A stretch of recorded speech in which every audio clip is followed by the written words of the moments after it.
Hayırlı kеш, эфирде яңалыклар, студияда мен Римма Авзалова бүгінгі шығарылышта. И туган тел, и матур тел. Мөслимдә туган телләр һәм халыклар бердәмлеге елына старт бирелде. Беләге юан берне, белеме бар меңне егар. Укучылар белемнәрен сынай. 31-нче кышкы спартакиада башланды. Кемнең көчле булуын 4 спорт түрі буенча ачыклаячаклар. Хәзер әлеге һәм башка вакыйгалар хакында тулырак. Туган тел тиңсез хәзинә. Быел Татарстанда туган телләр һәм халыклар бердәмлеге елы дип игълан ителде. Туган телләр елына тантаналы төстә старт бирелде. Чарада район башлыгы Рамил Муллин, Татарстан Республикасы Дәүләт Советы депутаты Альберт Хабибуллин, Татарстан Республикасының баш медицина социаль экспертиза бюросы җитәкчесе Ригель Низамов катнашты. Татарстаныбыз күп милләтле халыклар дуслыгын гәүдәләндерә. Туган телен, мәдәниятен, халкының гореф-гадәтләрен белгән халык югалмас. Бу җиһанда аның эзе дә җуелмас. Кечкенәдән күңелгә беркетелгән ярату хисе кебек, туган телебезгә булган ихтирам да кешене гомере буе озата килә. Кешелек дөньясы бары тик тел аркасында гына исән кала. Һәм шушы тау куышыннан чыккан кавым маймылдан аерылган дип әйтәбез инде. Бүген инде нинди генә үреләр яуган. Бу казанышлар нигезендә бары тел ята. Бүгенге цифровой информациянең нигезендә тел ята. Бөтен безнең ишкән культурабыз бөтен тармакта шушы телдә. Халык язучысының нәкъ менә безнең җирлектә гомер итүе дә районыбыз өчен зур мәртәбә. Язучының әсәрләре аша телебезнең, сөйләмебезнең матурлыгына тагын бер кат инанабыз. Татар теленә карата минем мөнәсәбәтем бик уңай инде. Татарча укытуга күчүгә без бик шат булдык инде шушы ел игълан ителүгә, чөнки инде безнең татар телебезгә мөнәсәбәт бик нык начар табага киткән иде. Шуны дөресен әйткәндә, оныклар безнең авылга кайткач бит инде гел русча сөйләшәләр. Безнең татар теле курсы буларак инде максатыбыз менә шушы туган телгә мәхәббәтне кичкенәдән үк тәрбияләү. Хәзерге заман чирем икән инде нәрсә бик борчый. Безнең балалар рус телендә сөйләшә. Туган телләр һәм халыклар бердәмлеге елы кысаларында үткәреләчәк чараларга карата фикер белдерүчеләр, тәкъдим кертүчеләр дә булды. Концерт номерларында төрле милләт халыкларының үзара дуслыгын күздә тотып әзерләнгән иде. Тамашачы төрле милләт халыкларының җыр биюләрен карап сокланды. Лилия Шәймиева, Динар Менхаҗев, Мөслим телевидениесе. Узган аптанда районга Россия Федерациясы мөселман эшмәкәрләр ассоциациясыннан аның президенты Айдар Шаһимарданов җитәкчелегендәге делегация килде. Кунаклар районыбыздагы эшмәкәрләр белән очрашты һәм кызыклы гына тәкъдим белән чыктылар. Шул хакта тулырак алдагы сюжетта. Россия Федерациясы мөселман эшмәкәрләр ассоциациясе 2005 елдан бирле эшли. Ул ислам бизнесы буларак үсеш алган һәм берничә юнәлештә эшли. Мөселман эшмәкәрләр хәйриячелек белән шөгыльләнә, яшьләр бистәсе, яшьләр хәрәкәте эшләп килә. Ислам эшмәкәрлек мәктәбендә ассоциация икътисад һәм хукук белемнәрен күтәрү өстендә эшли. У нас много различных подразделений в нашей ассоциации. Начнем с благотворительного фонда. Работает он 2 года. Начали мы с сборов где-то 30-40 тысяч в месяц. Сейчас примерно оказываем ежемесячную помощь в объеме 2 миллиона рублей. Направление работы благотворительного фонда – это развитие исламского образования, науки и исламской инфраструктуры. Ассоциация перспективалы бизнес-проектларга инвестициялар эзли һәм кертә. Хатын-кызлар өчен дә очрашулар, мастер-класслар оештыра. Эре эшмәкәрләр өчен махсус премиаль программа эшли.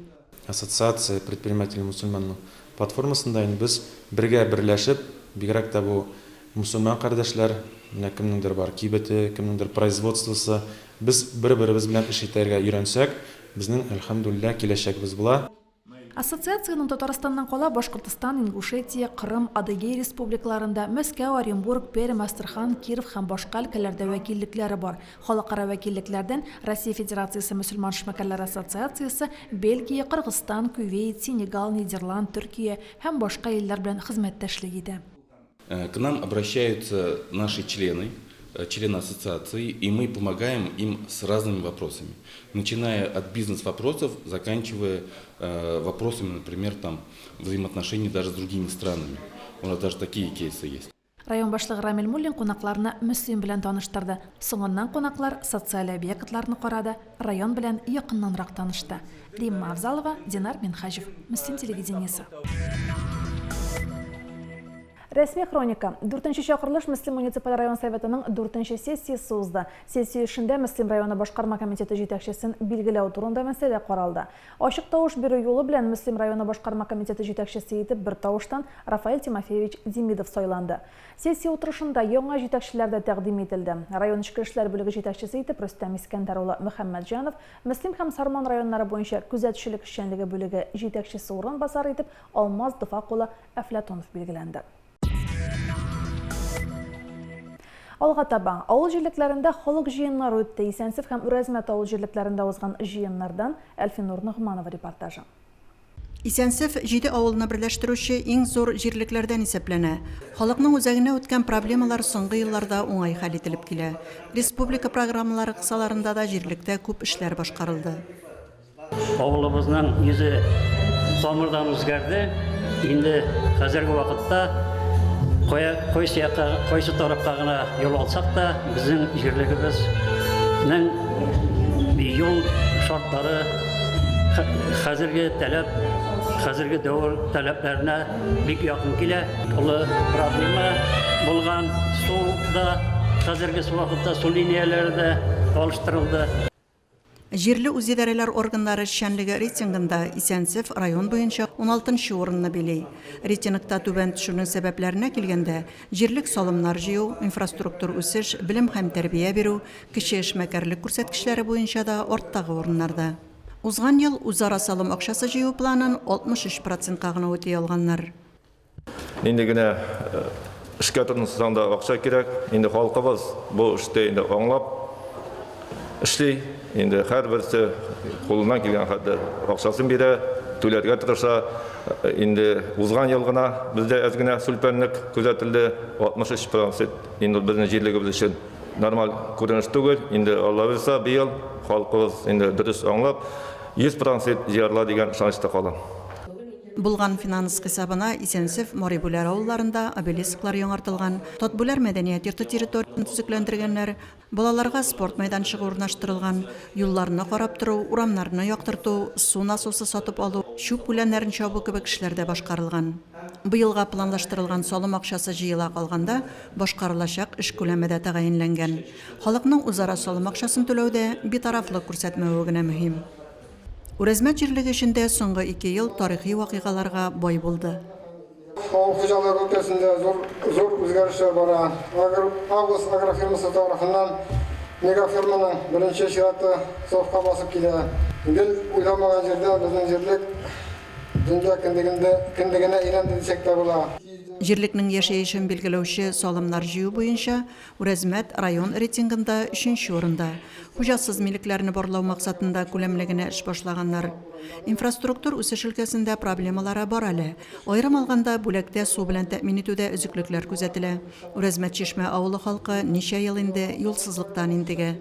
Авыл кешесе мал-туар, кышкырт асрап үз көнен үзе күрергә гадәтләнгән. Үрәзмәт җирлегендә дә 20 хуҗалык күпләп савым сыеры тота. Шәхси хуҗалыклар саткан сөт өчен түләүдә өзеклек туу гына халыкның күңелен төшергән.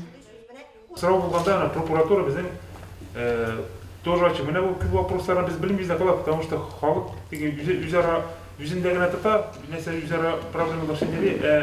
Хотя может быть бер киреп берәр гариза язып чыкса, күп мәсьәлә сразу тишелә. Җыенда күтәрелгән сорауларга район советы аппараты җитәкчесе Ринат Гарипов та җавап бирде. Киләчәктә үсешкә йөз тотып эшләргә кирәк диде ул. Әлфинур Нугманова, Динар Нуртдинов, Мөслим телевидениесе. Түбән Табын һәм Мәлләтамак авыл башлыклары да халык алдында хисап тотты. Җыеннарда район башлыгы Рамил Муллин, Татарстан Республикасы буенча баш медик социаль экспертиза бюросы җитәкчесе, баш эксперт Ригель Низамов катнашты.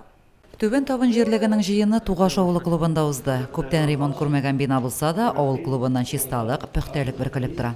448 сарык, 53 кәҗә, атлар, күпсе дә кышкан, сезоны белән алар отымын аркып китә. 3 температура баш умартабызда бар безнең.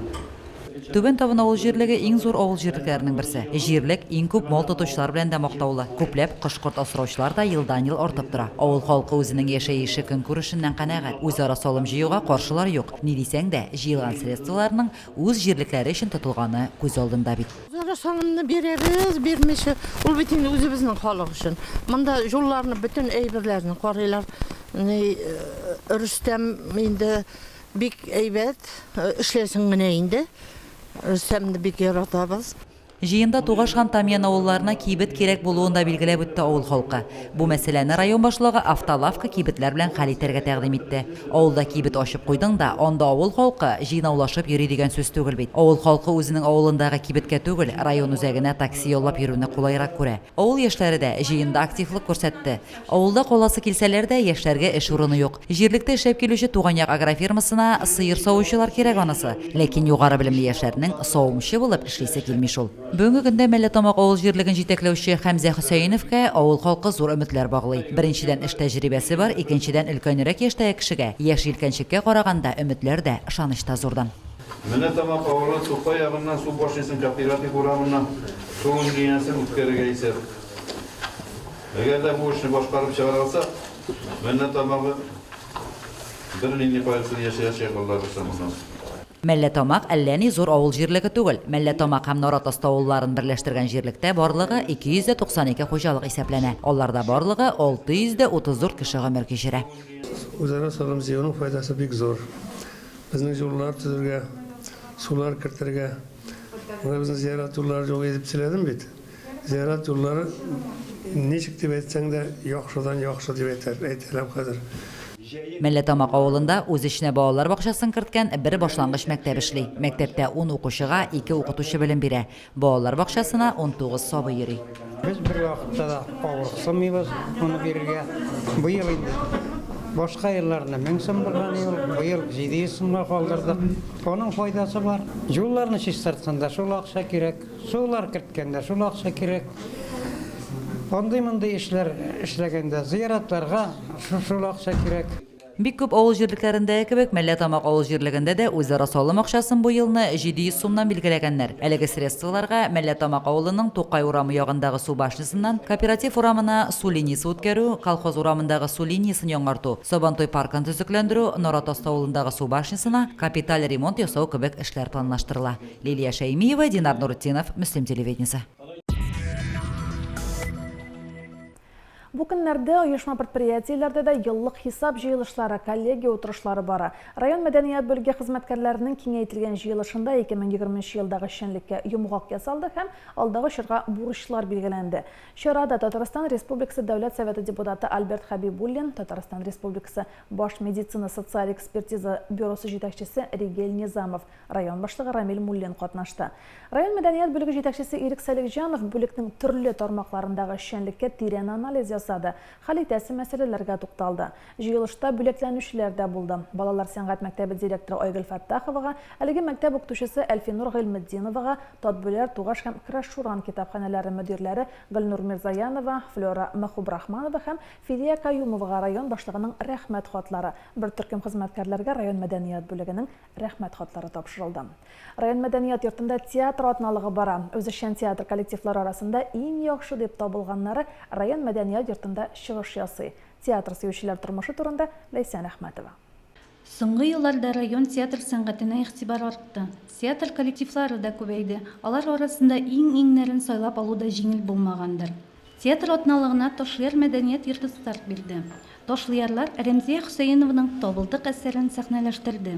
Салавыз Мухан мәдәният йорты Зөлфәт Хәкимнең Искән җилләр көенә әсәрен тәкъдим итте. Безнең елның-елына авылдагы театрларыбыз бик зур җавапчылык белән, бик зур әзерлек белән район сәхнәсендә бик матур гына чыгыш ясыйлар. Һәм аларга инде менә шу театрда әзерләгән кешеләргә, артистларыбызга алар һәркайсы инде олысы да, кечесе дә алар төрле һөнәр ияләре, анда укучылар да катнаша. Һәм аларның хезмәтенә рәхмәт хисләре һәм горурлык хисләре. Иске Вәрәш мәдәниет йорты Айгөл Әхмәтгалиеваның соңган чакларында әсәрен сәхнәгә чыгарды. Айгөл Әхмәтгалиеваның бу әсәрендә сугыш еллары, шул чорның авырлыгы сурәтләнә. Үз эшчәннәр дип булмый, артистлар рольләрен зур осталык белән башкарды.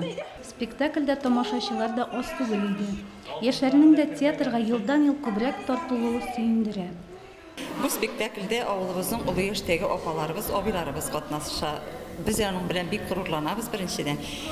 Икенчедән яшьләребез дә электә шушы спектакльләрдә йөргән яшьләребез дә катнаша инде. Аларны да һаман да шушы юнәлешкә, спектакльләргә, театрларга кертеп җибәрәсебез килә. Мин инде пенсионерка. Менә шушы яшьләргә ярып, без дә клубка йөргә өйрәнә башладык инде хәзер. Үзебезгә бик ошый.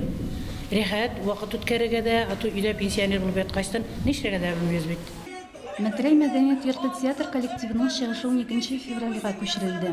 Мәтрәйлеләр Туфан Миңнуллинның Саташу драмасын күрсәтәчәк. Һәр өлкәдә актив мәтрәйлеләр бу эштә дә сынатмас дип ышанабыз. Лейсан Әхмәтова, Зинар Мартинов, Мөслим телевидениесе. Мәгариф өлкәсендә дә яңалыклар күп. Мәктәп укучылары арасында брейн-ринг уеннарының финалы үтте. Ел сайын оештырылучы бәйге укучыларга белемнәрен күрсәтү мөмкинлеген бирә. Брейн-рингтан безнең репортаж. Брейн-рингта барлыгы 6 урта һәм 10 төп гомуми белем бирү мәктәбе катнашты. Моңа кадәр узган ярышларда җиңү яулаган командалар финалда очрашты. Алар Баек төп мәктәбенең Знатоки һәм Мөслим лицейның тапкырлар командасы. Ярышта катнашучыларны район башкарма комитеты җитәкчесе урынбасары Марина Бәдретдинова сәламләде. Брейн-рингның темасын ел сайын инде ул елда республикада районда үтә торган темаларга багышланып үткәрелә. Белгесе инде ул безнең мөслим тарихына да кайтып калдык, Таисы сырына да истә тоттык. Һәм инде истә тотып инде быел безнең телләр елы буларак телләргә дә игътибар бирелә. Укучылар сорау-җавап, конверттагы сораулар, кара тартма бәйгеләрендә һәм капитаннар ярышында көч сынашты. Туган җиребез тарихын, географиясын, ана телебезне ни дәрәҗәдә белүләрен күрсәттеләр. Biz бит әзерләндек. Дәресләр язып халык сорауларны разбор иттек, теге елларның заданияларын карадык. Заданиялар авыр түгел ни. Мөслим районының историясе белән, Мөслим районының хәрге кешеләре белән бәйләнгән иде. Финалга җиңәбез дип килдек. Мин иң актив укучы булып брейн-рингта катнашам, үземә баллар җыям һәм бүләк алырга өметләнәм. Һәм шулай ук брейн-ринг уены миңа бик нык ошый. Мин теге елда катнашкан идем. Нәтиҗәдә Мөслим лицейның тапкырлар командасы җиңү яулады. Команда мәгариф идарәсенең һәм мәктәптән тышлар үзәгенең мактау грамоталары, брейн-ринг уенының күчмә кубогы һәм истәлекле бүләкләргә лаек булды. Знатоки командасы һәм узган турларда актив катнашкан укучылар да бүләкләр алды. Римма Авзалова, Динар Минхаҗев, Мөслим телевидениесе. 4-нче сыйныф укучылары арасында ел укучысы бәйгесенең зона турларында җиңүчеләр лицейда җыелды. 10 мәктәптән килгән 12 укучы финал ярышларында чыгыш ясады. Теманы Мөнира Арсланова дәвам итә. Үзләре белән таныштырганнан соң конкурсантлар төрле өлкәләрдән сорауларга җавап бирделәр. Бирелгән сүздән яңа сүзләр төзеделәр. Һәр укучы яраткан дәресенә реклама әзерләгән иде. Укучылар район тарихы, мәдәнияте, күренекле кешеләре белән дә кызыксына. Булар барысы да укучыларның эрудицияле фикерләү сәләтләренең югары булуын дәлилли. Мин президент, директор, космонавт булсам дип исемләнгән проект кысаларында финалда катнашучылар мөстәкыйль фикерли белүләрен, сөйләү осталыкларын күрсәтте. Укучыларның уңышларында укытучыларның хезмәте бәяләп бетергесез. Әти-әниләре дә балаларын әзерләүгә зур көч куйган. Шигырь конкурсында катнашканым бар. Ел укучысында бар. Мәктәптә ярышлар үткәргәч җиңәм. Бүген ел укучысында җиңәргә килдем. Конкурста катнашучылар биремнәрне үтәгәндә сәхнә бушап тормады. Үзешчән сәнгатьтә катнашучы балалар иптәшләрен концерт номерлары белән рухландырып торды. Пришла поболеть за лицей и поддержу их своей песней. Какую песню? Будем вместе. Конкурста җиңүчеләргә һәм катнашучыларга район мәгариф бүлегенең мактау грамоталары һәм истәлекле бүләкләре тапшырылды. Мөнира Арсланова, Ойрат Фазылов, Мөслим телевидениесе. Гыйнваразагы февраль башында студентлар кайта. Кичәге чыгарылыш класс укучылары белән очрашу үткәрү матур гадәткә әйләнде. Габдулла Тукай исемендәге Мөслим урта мәктәбендә узган очрашу турында алдагы сюжетта. Габдулла Тукай исемендәге Мөслим урта мәктәбендә студентлар белән очрашу үтте. Очрашуга мәктәпне төрле елларда тәмамлаган егет-кызлар килгән иде. Шулай да мәктәпне узган ел тәмамлаучылар күбрәк иде кебек. Бүген безнең мәктәбебездә ниһаять укучылар да үзебездә инде көтеп алынган чара, студентлар белән очрашу. Студентлар килгәчтен укучылар үзләрен кызыксындырган сораулар бирә алалар. Алар да үзләре дә бит инде киләчәк студентлар. Шуңа күрә алар ничек яшиләр, нинди киңәшләр дип әйтим инде студентлар тарафыннан бирәләр. Минем 11 класста да мәктәпне мин сагыначакмын. Мәктәптә рәхәт булды дип киттем. Һәм инде менә минем суббота, воскресенье Мөслимгә кайтканда мәктәпкә килергә тырышам. Монда укытучылар кырына, мәктәптә калган дусларым кырына. Студентларны Мөслим урта мәктәбе директоры Илзир Мадьяров сәламләде. Очрашу барышында укучылар студент тормышы белән кызыксындылар, егет-кызларга сораулар яудырдылар. Чара төрле уеннар белән үрелеп барды. Мәктәп укучылары җыр биюләре белән сөендерде. Мин бу мәктәптән 2018дә чыгып киттем. Кирдем мин Казан шәһәрендә Кенету КХТИ уку йортына. Укуым бик авыр дип әйтмәс идем. Безнең техник яктан уку инде. Өстәмә безнең военный кафедра дигән мөмкинлек бар инде. Анда укып чыгып, мин уже лейтенант звание салам. Киткәчтән авырлыклар да бик күп иде. Өйрәнеп китергә тоже бик авыр. Чөнки барыбер өйдә күпме еллар буе яшәп, әтиен яныннан китергә. Мин үзем теге өйдә өйне бик ярата торган кеше, шуңа миңа өстәмәдә авыррак булды. Очрашу студентлар күңеленә дә укучыларга да хуш килде кебек. Укытучылар да кичәге укучыларын күреп сөенде. Аралашу, хәл-әхвәл белешү кичәдән соң да дәвам итте. Римма Авзалова, Динар Бинхачев, Мөслим телевидениесе. Авыл җирлекләрендә студентлардан файдаланып калырга тырыша. 7 февраль көнне авыл җирлекләр арасында 31-нче кышкы спартакиада уеннарына старт бирелде.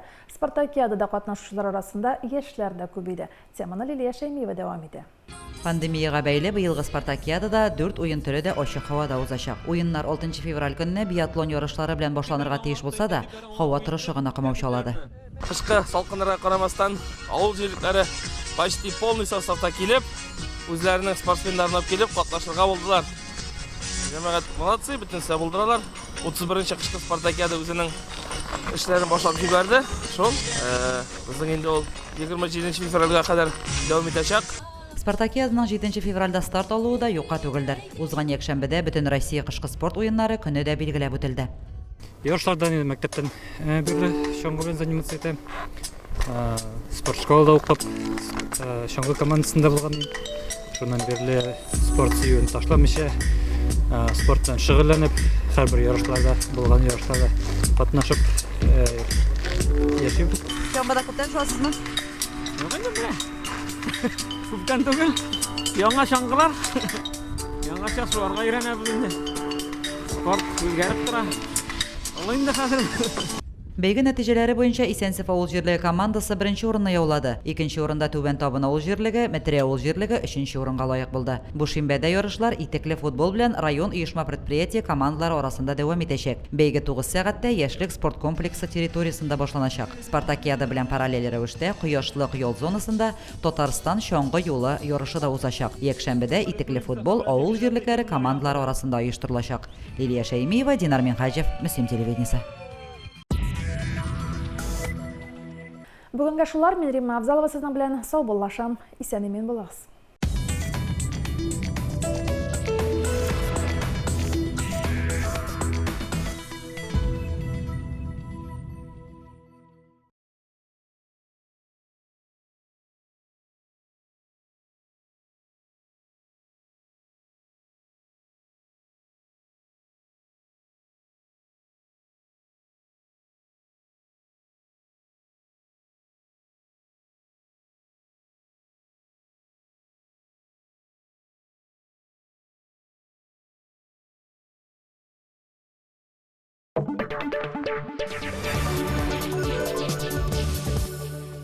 Хөрмәтле мөслимлеләр, районыбыз кунаклары, сезне танылган көрәшче һәм хокымдар Корбанов Фәрит Камил улы истәлегенә үтүче 4нче Республика Татар милли көрәш бәйгесенә чакырабыз. Бәйге Татарстан Республикасы Мөслим муниципаль районының Мөслим авылында, яшьлек спорт комплексында уза. Башлана 10 сәгатьтә. Рәхим итегез. Yırak tarihtan kile danlara, dastanlarda yaşi alıpları, ilge kilgende düşmanı yavları, bilene bilmedi Tatar uları. Al bilenden güderip sal, biz Tatar'ın asıl yigitleri, meydanı tutabız bir mi birilerini, batırlardan hurreylilerini. Татарстан Республикасы Ауыл хуҗалыгы һәм азык-төлек министрлыгы АПК казанышларының иң ире күргәзмәсенә һәм эшлекле форумга чакыра. Так Агро Экспо 10-12 февраль Казан Экспода.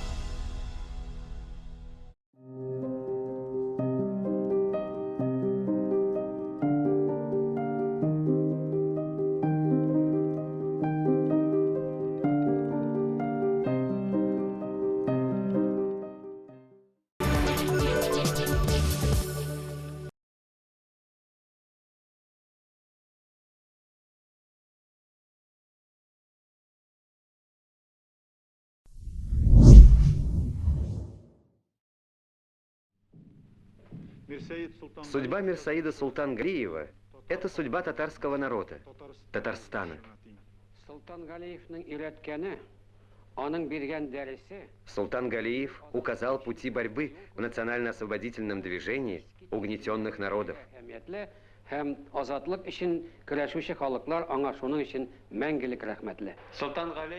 Султан Галиев жил интересами татарского народа. Для меня он остается великим теоретиком и выдающимся политиком.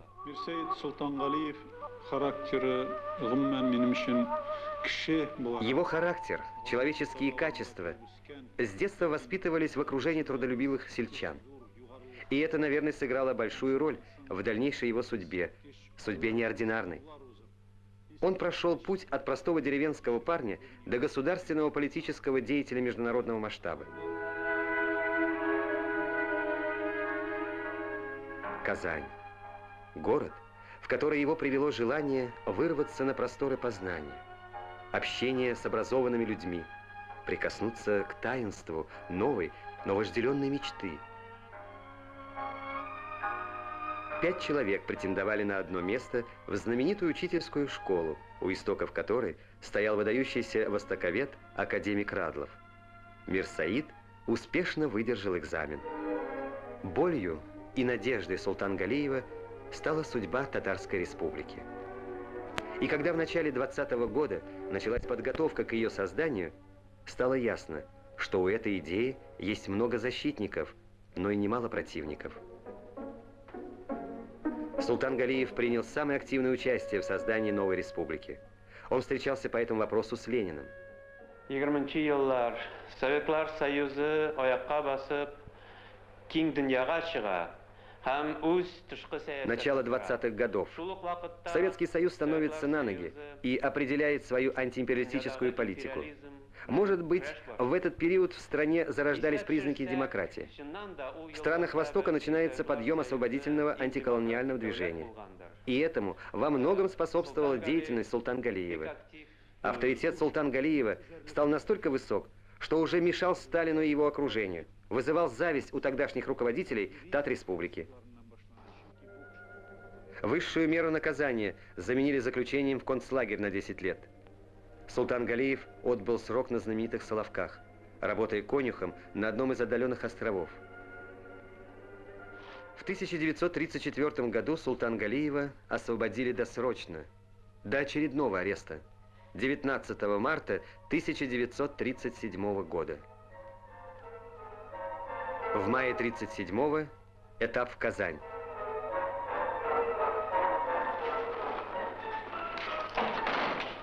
28 января 1940 года Мирсаид Султангалиев был расстрелян.